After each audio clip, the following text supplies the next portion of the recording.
Bulletin में सबसे पहले आपको बताएंगे, पाकिस्तान ने तीसरे टी20 में जिम्बाब्वे को 8 विकेट से शिकस्त दे दी। तीसरे टी20 में जिम्बाब्वे ने पाकिस्तान को 130 रन का हदफ दिया था।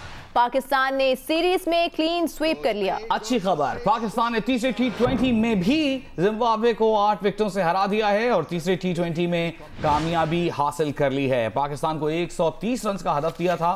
पाकिस्तान ने सीरीज में क्लीन स्वीप कर लिया है। It's a very comprehensive win this. अहम खबर शामिल करेंगे। आईजी सिंध वाक़े पर ISI और रेंजर्स के मुतालिक अफसरों को मौजूदा जिम्मेदारियों से हटा दिया गया। मजीद महकमा जाती कार्रवाई के लिए मामला GHQ के सुपुर्द कर दिया गया है।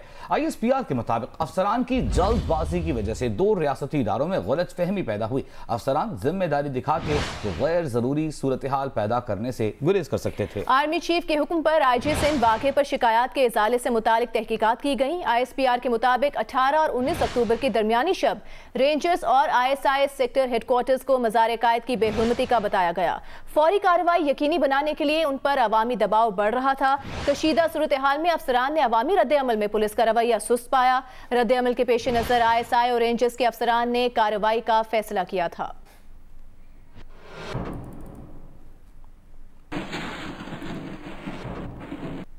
चेयरमैन पीपल्स पार्टी ने बिलावल भुट्टो जरदारी का कराची वाक़े पर आर्मी चीफ की तहकीकात और कार्रवाई का खैर मकदम किया है। बिलावल भुट्टो जरदारी ने गिलगित बल्तिस्तान के इलाके नगर में जलसे से खिताब में उन्होंने बताया कि उन्हें यह खुशखबरी मिल गई है कि आर्मी चीफ ने कराची वाक़े पर तहकीकात और कार्रवाई कर दी है। बिलावल ने कहा, तहकीकात के बाद गलती करने वाले के खिलाफ कार्रवाई जमहूरी तरीका है। ऐसे इक़दाम से इदारों के वक़ार में इजाफा होता है। उम्मीद है कि इस शुरुआत को आगे लेकर चलेंगे और मिलकर काम करेंगे।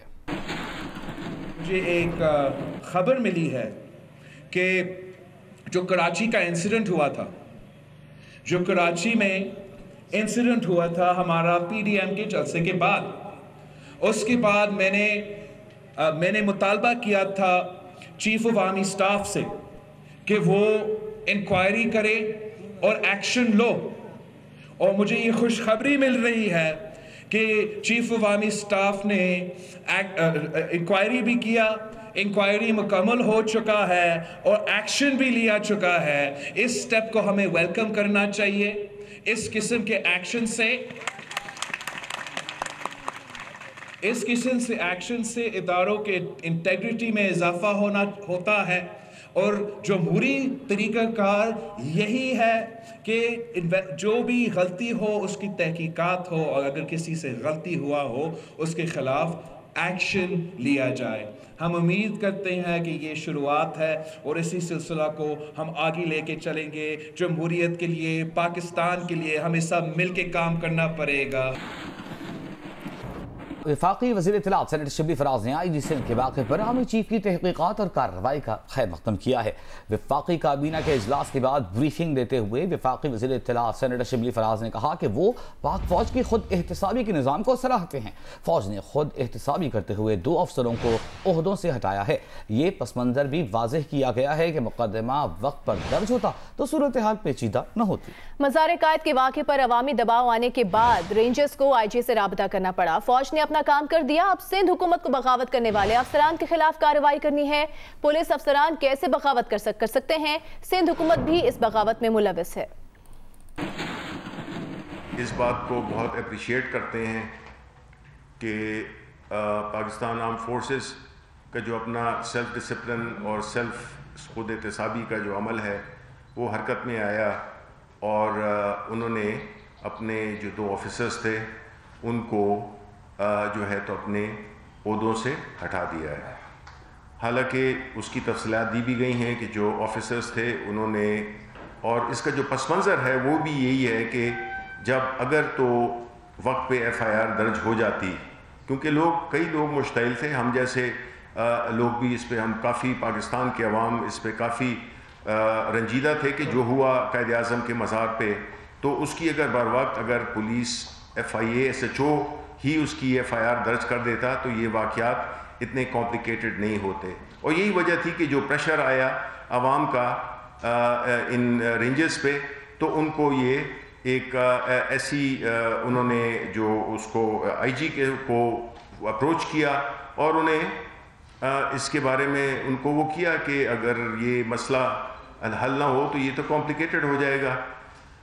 वो बहरहाल उन्होंने अपने फैसले ले लिए हैं और हम उसकी कदर करते हैं। उन्होंने तो अपना काम कर दिया, एक डिसिप्लिन फोर्स है, उन्होंने अपना एक मैकेनिज्म था, इंक्वायरी हुई विद इन टाइम, उन्होंने अपने फैसले कर दिए। लेकिन सिंध हुकूमत को ये भी बताना है कि उनकी जो पुलिस है, उनके जो आईजी हैं, आया वो भी वो इंक्वायरी करेंगे अपने उन ऑफिसर्स के खिलाफ जिन्होंने के एक किस्म की बगावत कर दी थी और पूरे सिंध को उनके रहमो करम पे छोड़ दिया था। कैसे आप एक म्यूटनी क्रिएट कर सकते हैं? सिंध हुकूमत भी इसकी जिम्मेदार है। अफसोसनाक खबर से आपको आगाह करेंगे। डीआई खान की सीआरबीसी नहर में चिंगची रिक्शा गिरने से मरने वालों की तादाद 20 हो गई है। रेस्क्यू ज़राए के मुताबिक सीआरबीसी नहर से 16 लाशें निकाल ली गईं। मरने वालों में ज्यादा तादाद बच्चों की है। गुज़िश्ता रोज 4 खवातीन की लाशें निकाली गई थी। नहर में 3 लापता अफराद के लिए रेस्क्यू ऑपरेशन जारी है। शादी की तकरीब से वापस आते हुए चिंगची रिक्शा नहर में जा गिरा था। सर्कुलर रेलवे कराची के हवाले से अहम खबर। सुप्रीम कोर्ट ने कराची सर्कुलर रेलवे पर पाकिस्तान रेलवे और सिंध हुकूमत को तौहीन अदालत के नोटिस जारी कर दिए। मंसूबा फ़आल ना होने पर DGFWO से वजाहत तलब कर ली। चीफ जस्टिस ने रिमार्क्स दिए कि सबको बुलाएंगे और अगर जरूरत पड़ी तो वजीर आजम और वज़ीर आला सिंध को भी बुला लेंगे। आसिफ बशीर चौधरी की रिपोर्ट देखिए। सुप्रीम कोर्ट ऑफ पाकिस्तान में रेलवे खसारा आसखुद नोटिस केस की समाअत चीफ जस्टिस पाकिस्तान की सरबराही में 3 रुकनी बेंच ने की। अदालत ने इस्तफसार किया कि गुज़श्ता समाअत पर हिदायत जारी की थी, अदालती हुक्म पर अमल दरामद क्यों नहीं किया गया। रेलवे के वकील ने बताया कि स्पार्को से सैटेलाइट तस्वीर मंगवा ली हैं, जल्द सिंध हुकूमत के साथ मिलकर रुकावटों के खिलाफ ऑपरेशन करेंगे। चीफ जस्टिस ने कहा कि आपसे रुकावटें हटाने और ट्रेन चलाने का कहा था।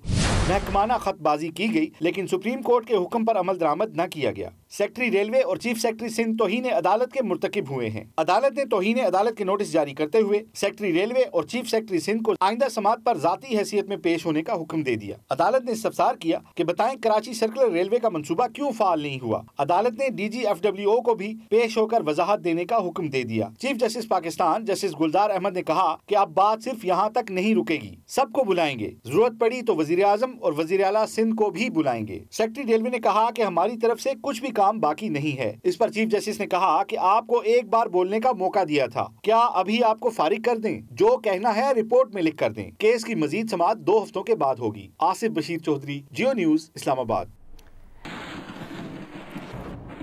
और अदालती एक्शन का रिएक्शन भी सामने आ गया। कराची सर्कुलर रेलवे 16 नवंबर से शुरू करने का ऐलान कर दिया गया।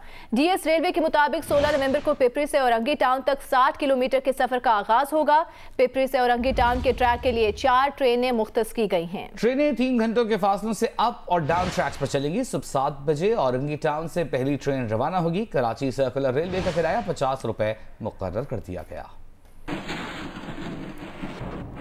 कश्ती रानी, जिसमें पाकिस्तान ने एशियन गेम्स में गोल्ड मेडल तक जीता, लेकिन फंड्स की कमी और सहूलियात के फुकदान की वजह से ये खेल मुल्क में तनाजुली का शिकार है। खास तौर पर सेलिंग महंगा खेल होने के बायस मुख्तलिफ इवेंट्स में अब सिर्फ इदारों की टीमें ही इसमें एक्शन में दिखाई देती हैं। पाकिस्तान में सेलिंग के खेल पर कराची से देखिए अतीकुर रहमान की खुसूसी रिपोर्ट। हवा का ख्याल रखते हैं, फिर हम अपने टेलटेल्स का ख्याल रखते हैं, उसके बाद हम वेट का ख्याल रखते हैं कि किसी जगह ज़्यादा वेट हो तो फिर कैसे मेंटेन करना है उसको।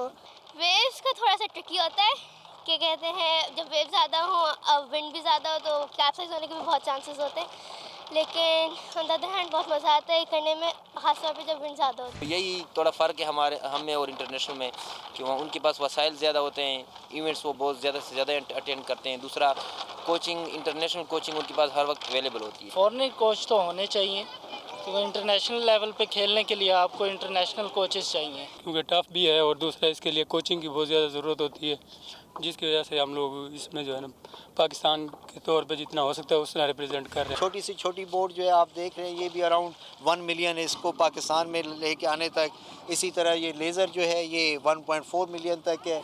470 जो आप पीछे 2 सेल के साथ देख रहे हैं, इसकी कॉस्ट जो है ये तकरीबन 3 मिलियन तक हो जाए। Definitely China, Korea, Hong Kong, Singapore, इनका एवरेज बजट जो है वो तकरीबन $3 मिलियन के करीब है एनुअल बजट। जो गवर्नमेंट की तरफ से उनको स्पॉन्सरशिप्स मिलती हैं। बट अनफॉर्चुनेटली पाकिस्तान का अगर आप इन टर्म्स ऑफ डॉलर्स कहेंगे तो इट इज़ हार्डली $0.03 मिलियन। अदाकारा मीरा ने लाहौर में प्रेस कॉन्फ्रेंस की, आइए आपको उसकी झलकियां दिखाते हैं। हीरोइन ऑफ पाकिस्तान फिल्म की भी और रियल लाइफ में भी हीरोइन के ही किरदार में जीती हूँ। बाकिरदार, बहुत शरीफ, पाक दामन और बहुत अच्छी इंसान। ये मेरे अकाउंट्स की डिटेल्स हैं जो मैं आपके सामने आवाम की अदालत में और आपकी अदालत में, ये मेरे अकाउंट्स की डिटेल्स हैं। मैं चैलेंज करती हूँ, कहाँ लिखा हुआ है, सॉरी, चलिए कोई भी शख्स, कोई बात नहीं, हंस लें, कोई प्रॉब्लम नहीं, हेडलाइंस में आएगा।